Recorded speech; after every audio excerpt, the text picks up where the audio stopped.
দিনের পর দিন পাওনাদাররা এসে হুমকি দিয়ে গেছে, রূপসাকে ভয় দেখিয়ে টাকা আদায় করেছেন। তখন আপনার প্রেস্টিজ কোথায় গেছিল, আপনার সম্মান কোথায় গেছিল নীল? এগুলোতে আপনার পৌরুষে লাগে না? তাই বলে চাকরি? আগে এইসব জানলে না আপনার হেল্প আমি চাইতাম না। কেন? চাকরি কি কোনো খারাপ কাজ? দেখুন নীল, বাবার টেক্সটাইল ইউনিটে একটা ভালো ম্যানেজার দরকার, আর আপনি সেই কাজটা খুব ভালো করে পারবেন। জানা বৌদি, সেটা হয় না। আপনি প্লিজ প্লিজ আপনি অন্য কিছু একটা ব্যবস্থা করুন। এই মুহূর্তে আমার পক্ষে আর কিছু করা সম্ভব নয় নীল।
তুমি প্লিজ একটু বাইরে যাও, আমার নিজের সঙ্গে একটু কথা আছে।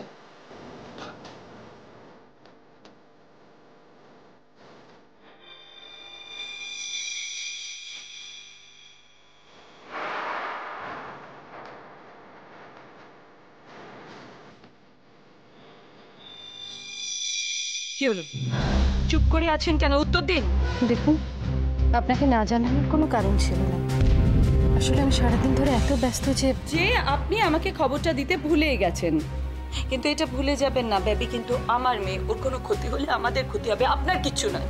এটা আপনি কিভাবে কথা বলছেন? ও ইন্দ্রলের কিছু হলে আমাদের ক্ষতি হবে না? আমি জানতাম না প্রবাল আপনাকে খবরটা দেয়নি। আপনি কিছুই জানতে পারেন না, কিছুই বুঝতে পারেন না। আসলে আপনাদের মতো এরকম মিডল ক্লাস মেন্টালিটির মানুষজনকে না আমি খুব ভালো করে জানি, খুব ভালো করে। আমার বেবি, আর আপনারা তার কোনো চিকিৎসা করেননি, ওষুধপত্র খাওয়াননি, একটা প্রপার কেয়ার নেওয়া হয়নি। খুব ভালো করে জানেন। এটা যদি আমি জানতে পারি তাহলে কিন্তু আপনাদের ছেড়ে কথা বলবো না। আর তাই তাই কি? কি তাই? কি হলো, থামলেন কেন? বলুন কি তাই? সত্যি করে বলুন তো, ওকে ডাক্তার দেখানো হয়েছে, ওষুধপত্র খাওয়ানো হয়েছে, প্রপার কেয়ার নেওয়া হচ্ছে কি? দেখুন, আমি আমার সাধ্যমতো চেষ্টা করেছি। আমি জানি না সেটা আপনার পছন্দ হবে কিনা। সাধ্যমতো আর কি হবে? পাড়ার কোনো হাতুড়ে ডাক্তারকে নিয়ে এসেছেন, কতগুলো ট্যাবলেট খাইয়ে দিয়েছেন, ব্যাস। আমার বেবির এত শরীর খারাপ, এখানে এত নেগলিজেন্সের মধ্যে পড়ে আছে। নো নো, আমি এভাবে ওকে এখানে রেখে যাব না। আমি বেবিকে নিয়ে চলে যাব। কোথায় বেবি? Baby, baby, baby. মা, তুমি কেন এটা বলছো আমি বুঝতে পারছি না। আমি মানছি আমাদের যে সিচুয়েশন তাতে বাজ বিচার করার কোনো অপশন নেই। এখন আমাদের সার্ভাইভ করাটাই মুশকিল হয়ে দাঁড়িয়েছে। এটা একটা লাইফ নয়, এটা আমি জানি। রোজ নিত্য নতুন ফোন আসছে, থ্রেট করছে, লোকজন টাকা চাইছে, কিন্তু তাই বলে তুমি... তাই বলি কি বলো? শ্বশুরের কোম্পানিতে পেটি ম্যানেজার হয়ে ঢুকতে তোমার আত্মসম্মানে লাগছে, তাই তো? এক্স্যাক্টলি। এটা আবার বলার মতো কথা? আমি অনেক ভেবেছি নিয়ে,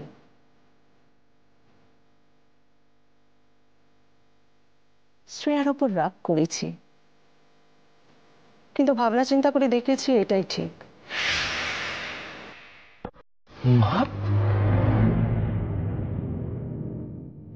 আচ্ছা মা, তুমি কি মজা করছো?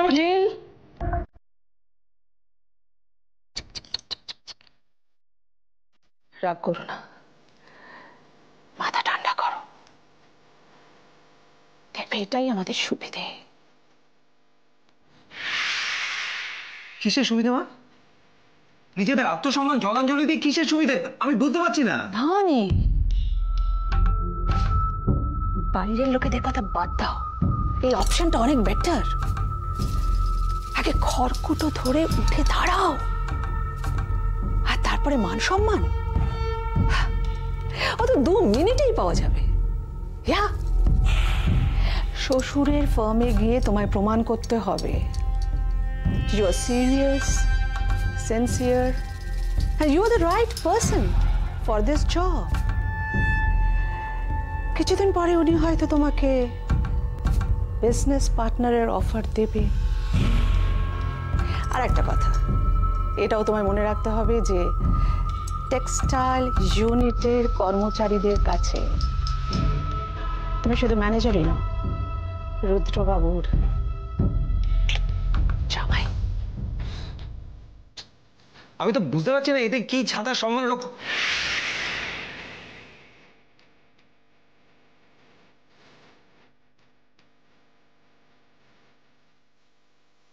মা, তুমি কি আমাকে ওই বাংলা প্রবাদটার কথা বলতে চাইছো? ওই যে ছুঁচ হয়ে ঢুকে। Yes. নীল, তোমাকে আমি এ বাড়িতে ফেলে রাখতে চাই না। তোমার কি দরকারি জিনিসপত্র আছে, গুছিয়ে নাও। মানে আমি তোমাকে নিয়ে চলে যাব। এই শত্রুপুরীতে আমি কিছুতেই তোমায় ফেলে রাখবো না বেবি, বিলিভ মি, এরা তোমাকে মেরে ফেলবে। মম কাম অন, তুমি কি ভুলে যাচ্ছ আমার বাবার নামটা? আর তার মেয়ে হয়ে আমাকে নাকি শ্বশুর বাড়িতে অত্যাচার করে মেরে ফেলবে। ইটস ইম্পসিবল মম। আর তাছাড়া আমি এখন এই বাড়ি ছেড়ে কোথাও যেতে পারবো না। মানে কি আছে এই বাড়িতে যার জন্য তুমি এই বাড়ি ছেড়ে যেতে? মম, এই বাড়িটা এখন খবরের খনি। তুমি নিজেই না আমাকে একদিন বলেছিলে চোখ কান খোলা রাখবে, সব খবর জোগাড় করবে। দ্যাটস ট্রু বেবি, কিন্তু তোমার শরীর এত খারাপ। মম, আমি তো বললাম আমি এখন ভালো আছি। আর আমি তোমার জন্য এমন একটা খবর জোগাড় করেছি না, যেটা শুনলে তুমি অবাক হয়ে যাবে। কি খবর? প্রবালের বাবা, মানে আমার শ্বশুর মশাই, ওনার কাছে এমন একটা ফর্মুলা আছে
আমায় ডেকেছিলেন বাবা?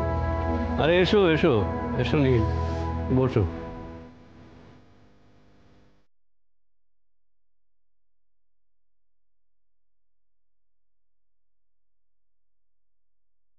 আসলে বৌদি বলছিলেন যে হ্যাঁ, আমি শ্রেয়াকে বলেছিলাম তোমাকে একটু ডেকে দিতে। এই তো শ্রেয়া এসে গেছে। বাবা চা। হ্যাঁ দাও। নীল, থ্যাঙ্কস। আসলে শ্রেয়া সমস্ত ব্যাপারটা জানে, ওর সঙ্গে আমি সব কিছু নিয়ে ডিসকাস করি। তো প্রবলেমটা হচ্ছে আমার টেক্সটাইল ইউনিটটা নিয়ে। প্রবলেম? হ্যাঁ, এখানে কাজকর্ম ঠিকমতো চলছে না, ম্যানেজমেন্টের একটা প্রবলেম। এটা গোড়া থেকেই ছিল। বেসিক্যালি এখানে ভালো ম্যানেজার নেই, তাই বলছিলাম তুমি যদি কলকাতা থেকে এই ব্যাপারটা একটু আমাকে সাহায্য করো ভালো হয় এই আর কি। এটা তুমি কি বলছো দাদা? তোমার কি মাথা টাথা একেবারে খারাপ হয়ে গেছে? তুমি কোন আক্কেলে নীলকে চাকরির প্রস্তাব দিচ্ছ? হ্যাঁ, নিজের এত বড় ব্যবসা ছেড়ে ও তোমার ওখানে চাকরি করতে যাবে? কেন করবে গো? পিসিমণি, আপনি কিন্তু শুধু শুধু উত্তেজিত হচ্ছেন। বাবা নীলকে এই প্রস্তাবটা দিয়েছেন শুধুমাত্র নীল আমাদের নিজেদের লোক বলে। নীল তো আমাদের আপনজন। আর আমি নীলকে যতদিন চিনি আমার মনে হয় নীল বাবাকে না করবে না। কি নীল, বাবা অসুবিধায় পড়েছেন, এই কথাটা বাবা নিজের ছেলেকে, নিজের জামাইকে জানাবেন না তোর কাকে জানাবেন? ওরাই তো বাবার ভরসা। আর আমার মনে হয় নীল হাজার ব্যস্ত থাকুক না কেন, ওর কিন্তু বাবার পাশে দাঁড়ানো উচিত। তোমরা যতই বলো, তোমরা জোর করলেই তো আর হলো না। ওর তো একটা নিজস্ব সুবিধা অসুবিধা আছে নাকি? হ্যাঁ, নিশ্চয়ই আছে। তা নীল নিজেই সেই কথাগুলো বাবাকে মুখ ফুটে বলুক। নীল, হ্যাঁ মানে অসুবিধে তো আছেই, আসলে একা হাতে আমার ব্যবসাটা সামলানো, কিন্তু তাই বলে বাবার প্রবলেমটাও তো প্রবলেম। আর বিপদের দিনে উনি আমাদের ওপর ভরসা করবেন না তো আর কার ওপর ভরসা করবেন? বাবা, আমি আপনাকে বলেছিলাম না নীল আপনার কথা ফেলতে পারবে না, ঠিক রাজি হয়ে যাবে। তবে রাজি করানোর পুরো ক্রেডিটটাই কিন্তু বৌদির। সে তো 100 বার। তবে এতে আমার নিজস্ব একটা স্বার্থ আছে। বাবার প্রবলেম তো সলভ হলোই, তাছাড়া রূপসা এখানে আরো কিছুদিন থাকতে পারবে। আর তোমরা চলে গেলে তো সে একা একা থাকতে হবে। বলো নীল।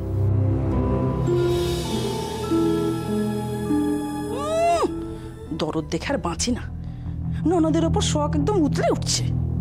না জানি কি মতলব আছে কে জানে। আমি তাহলে এখন উঠি বাবা। এসো এসো এসো, তুমি আমাকে বলো নিশ্চিন্ত করলে বাবা।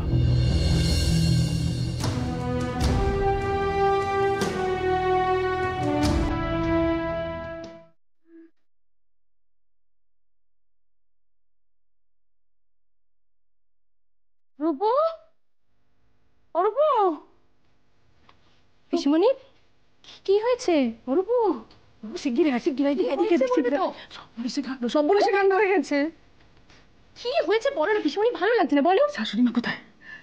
শাশুড়ি মা কোথাও আমি জানি না, থাকবে কোথাও একটা। যেটা বলার জন্য এখানে এসেছি, শ্বশুর মশাই আর বৌমা মিলে জামাইয়ের মাথাটা চিবিয়ে চিবিয়ে চিবিয়ে চিবিয়ে খাচ্ছে। মাথা খাচ্ছে? হ্যাঁ, আর কি বলবো, তোর কথা ভেবে তো আমার খুব দুঃখ হচ্ছে। জানি না ভগবান তোর কপালে কি লিখেছে।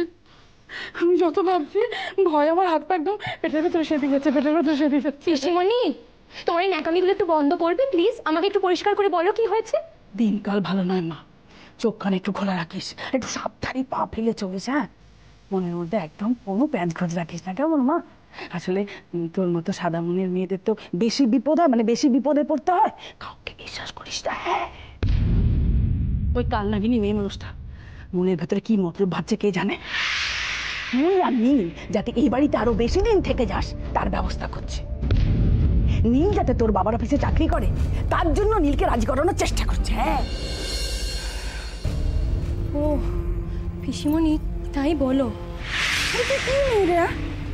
আচ্ছা, তোর মাথায় কি বুদ্ধি শুদ্ধি বলে কিচ্ছু নেই? হ্যাঁ না রূপু, ব্যাপারটা কিন্তু আমার মোটেই ভালো ঠেকছে না। বাড়ি শুদ্ধ সকলের মাথা একদম চিবিয়ে মুড়িয়ে খেয়েছে। শ্বশুর শাশুড়ি বর হাঁ করলেও হাই ধরতে ছুটছে। হ্যাঁ রে, নীলের সাথে অত গায়ে ঢলাঢলি মাখামাখি কিসে রে? দেখ মা, আমার বয়স হয়েছে, তাই বলে আমার তো একটা অভিজ্ঞতার দাম আছে, বল সেটা দিবি না তুই? মেয়ে ভালো নয়, একদম ভালো নয়, ছেলে ধরা, জানিস তো? এই বাড়ির সকলকে বশ করেছে।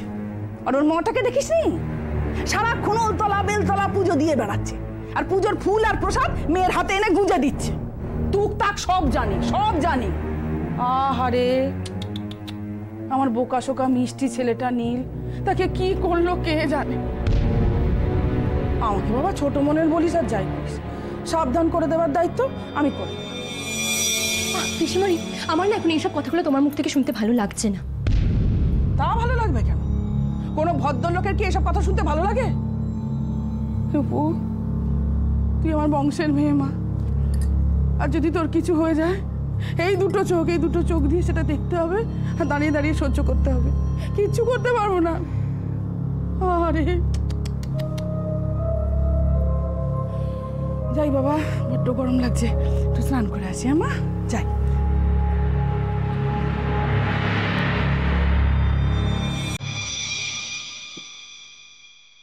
জানো রূপম, আজকে বাবা নীলের সঙ্গে কথা বললেন। প্রথমে তো নীল আর নীলের মা দুজনেই অরাজি ছিলেন। ওরা ভাবে চাকরি করলে নাকি, কিন্তু ফাইনালি ওরা রাজি হলেন। আমি বাবাকেও বলেছিলাম, কিন্তু বাবা এমনভাবে বুদ্ধি করে নীলকে চাকরির অফারটা দিলেন যাতে নীলের সম্মানে না লাগে। সত্যি তো, নিজের ব্যবসা ছেড়ে অন্য কারোর কোম্পানিতে কাজ করতে হবে ভেবে যাতে ইনসিকিউরিটিতে না ভোগে। নীল খুব তাড়াতাড়ি জয়েন করবে অফিসে। ভালো তো, নীল যদি কোম্পানির দায়িত্ব নেয় তার থেকে ভালো তার তো কিছু হতে পারে না। ভালো হলেই ভালো। এবার দেখা যাক নীল কি করবে। কেন এরকম করে বলছো কেন? না মানে সেরকম কিছু। রূপম, তুই এখনো তৈরি হসনি বাবা? যাকে যাক শ্রেয়া, তুমি বরঞ্চ তাড়াতাড়ি তৈরি হয়ে নাও, ওকে বৌদি খেতে দিয়ে দেবে। তো তৈরি হব কেন পিসিমণি? আমরা কোথায় যাব? আরে বাবা চলোই না আমার সাথে, নিজের চোখে দেখবে। দেখেছিস, এই হলো আজকালকার ছেলে মেয়েদের দোষ। কোথায় কি কবে কখন সবটা না জেনে কিছুতেই পা ফেলবে না। আচ্ছা, বড়দের ওপর একটু তো ভরসা করতে হয় নাকি? আমি তো আছি মা।